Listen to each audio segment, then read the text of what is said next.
Уважаемые участники форума, слово для выступления предоставляется премьер-министру Республики Казахстан господину Аскару Узакбаевичу Мамину.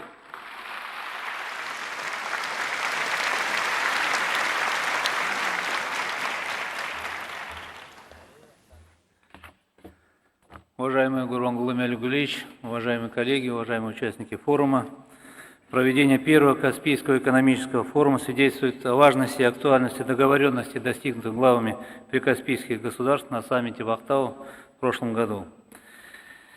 Исторический документ о правовом статусе Каспия закрепил исключительное право и ответственность прикаспийских государств за судьбу Каспийского моря, установил четкие правила его коллективного использования. Уверен, что форум в Авазе заложит прочный фундамент развития регионального торгово-экономического сотрудничества. И разрешите выразить благодарность уважаемому президенту Туркменистана Гурбангулу Мелюгулевичу за прекрасную организацию форума. Уважаемые участники, учитывая значительный и во многом еще не реализованный экономический потенциал Каспийского региона, представляется важным активизировать взаимовыгодное сотрудничество на перспективных направлениях. С этой целью предлагается реализовать ряд совместных мер в торговой, инвестиционной, транспортной, энергетической и экологической сферах. Первое. Развитие торгово-экономического и инвестиционного сотрудничества. Товарооборот Казахстана составляет порядка 100 миллиардов долларов, из них пятая часть приходится на торговлю с прикаспийскими странами. Имеется значительный потенциал для дальнейшего роста торгово-экономического и инвестиционного взаимодействия. Необходимо создавать условия для так называемой бесшовной торговли, а также активно использовать возможности действующих соглашений о зонах свободной торговли. Экономическое развитие тесно связано с наращиванием инвестиционного потенциала. Хотя сегодня глобальный объем инвестиционных вложений имеет тенденцию к снижению, прямые иностранные инвестиции в развивающиеся страны продолжают расти.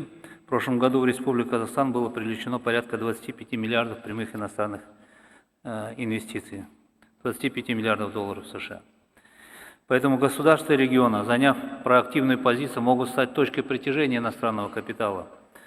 Необходимо сконцентрировать усилия на создании благоприятной экосистемы и организовать постоянный обмен наилучшими практиками, активизировать работу по взаимному предоставлению финансовых услуг. В этой связи предлагается использовать возможности Международного финансового центра «Астана», основанного на принципах английского общего права. В центре созданы институты для разрешения инвестиционных споров, а именно суд МФЦА и Международный арбитражный центр. Для привлечения инвестиционных инвесторов совместно с международными партнерами Шанхайской фондовой биржи и NASDAQ запущена биржа МФЦА. МФЦА тесно работает с крупнейшими финансовыми институтами в рамках инициативы «Один пояс, один путь» и готов сотрудничать с другими региональными площадками по привлечению инвестиций. Приглашаем всех наших партнеров к совместной деятельности. Второе. Развитие транспортно-логистической инфраструктуры. Мощность казахстанских морских портов на Каспии составляет порядка 27 миллионов тонн, обеспечен кратчайший выход грузопотоков стран Каспийского региона в направлении Центральной Азии, Китая, Кавказа, Турции, Европы. Благодаря совместным усилиям транспортных ведомств развивается транскаспийский международный транспортный маршрут. С учетом развития логистической инфраструктуры в наших странах имеются возможности по наращиванию объемов перевозок из Индии и Ирана по коридору север-юг через Туркменистан с выходом на центральные регионы России, а также Северную Европу. Как мы видим, инфраструктурная основа для развития создана. Далее необходима настройка транспортного сервиса, повышение скоростей доставки грузов и выработка гибкой тарифной политики. Для этого потребуется совместная работа 5 стран по качественному развитию транспортных услуг, привлечению прямых иностранных инвестиций, механизмов государственно-частного партнерства и внедрению новых технологий. В этой связи предлагается обеспечить координацию национальных стратегий по развитию транспорта и развитию инфраструктуры. При таких условиях мы улучшим функциональную дополняемость транспортных систем и повысим эффективность мультимодальных перевозок. Все эти меры будут способствовать развитию прикаспийских международных коридоров и трансформировать регион в крупный транспортно-логистический центр.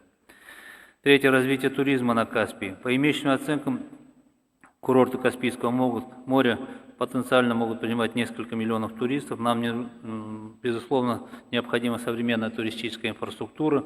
Для обеспечения скоординированного развития предлагаем создать отраслевую ассоциацию прикаспийских стран, которая займется продвижением совместного бренда «Туризм на Каспии».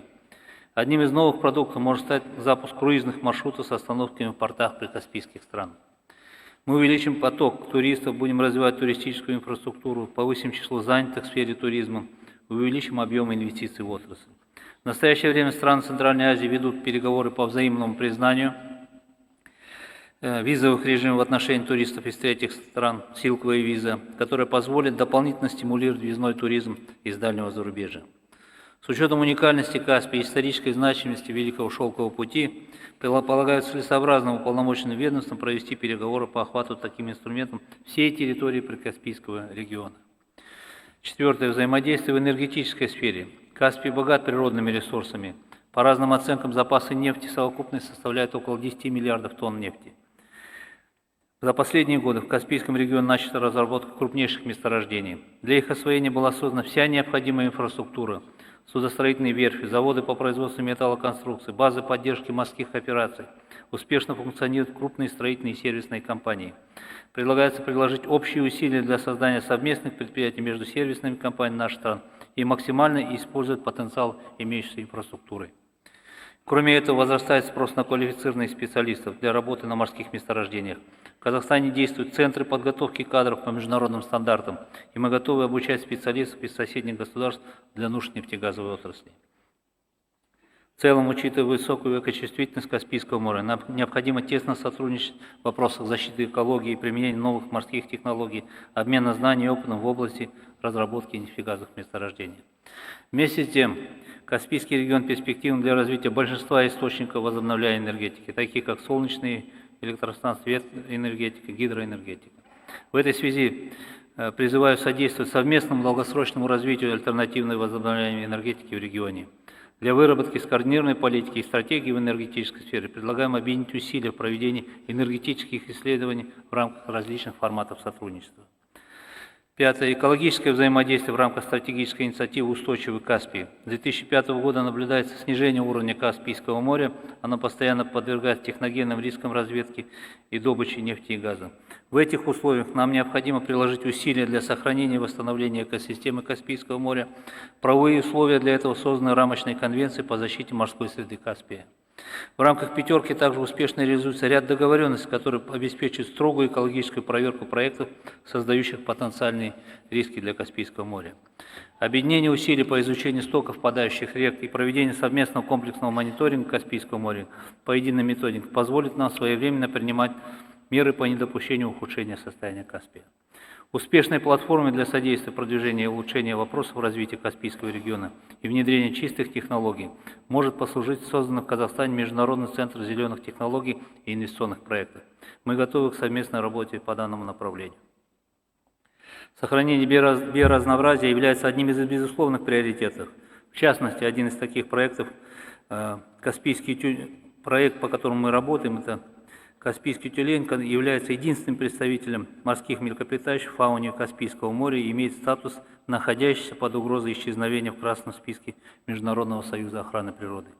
На сегодня результаты научных исследований прикаспийских государств по их оценке численности существенно различаются. Мы призываем все страны объединить усилия для проведения исследований популяции Каспийского тюленя. В Казахстане 6 августа 2019 года открыт первый центр изучения и реабилитации Каспийского тюленя. Открытие подобных центров на их ключевых местах обитания позволит сохранить каждую раненую и больную особь тюленей в специализированных условиях. Вместе с тем требует решения вопрос об административном управлении секретариатом Тегеранской конвенции и участия в данном процессе ЮНЕП. Мы инициировали пятистороннее соглашение о секретариате Тегеранской конвенции, предложив условия размещения секретариата в наших странах на ротационной основе. Надеемся на поддержку нашего предложения. Последним шагом приближения к стандартам ООН станет имплементация государственным регионом одной из целей устойчивого развития – сохранения морских экосистем. Благодаря этому расширится формат мероприятий прикаспийских государств. Мы разработаем общие подходы к трансграничному сотрудничеству на основе метода пространственного планирования на море и суше. Будет выработана единая структура комплексного управления морской средой в регионе. Наряду с этим будут созданы условия для сохранения популяции видов рыб, развития товарного рыбоводства и аквакультуры, усиления природоохранных мероприятий по сохранению прибрежных зон Каспийского моря. Только работая совместно и осуществляя четкую координацию нашей работы, мы сможем достичь реальных результатов по укреплению и улучшению наших позиций по всем вышеуказанным направлениям. Уважаемые дамы и господа, сбалансированное освоение минеральных и биоресурсов Каспия, развитие транзитно-транспортного потенциала, туризма, торговли, привлечение инвестиций придадут весомый импульс устойчивому экономическому росту всего региона. Желаю успехов и выражаю уверенность, что форум будет способствовать дальнейшему развитию тесного сотрудничества и обозначить новые возможности и перспективы. Спасибо за внимание.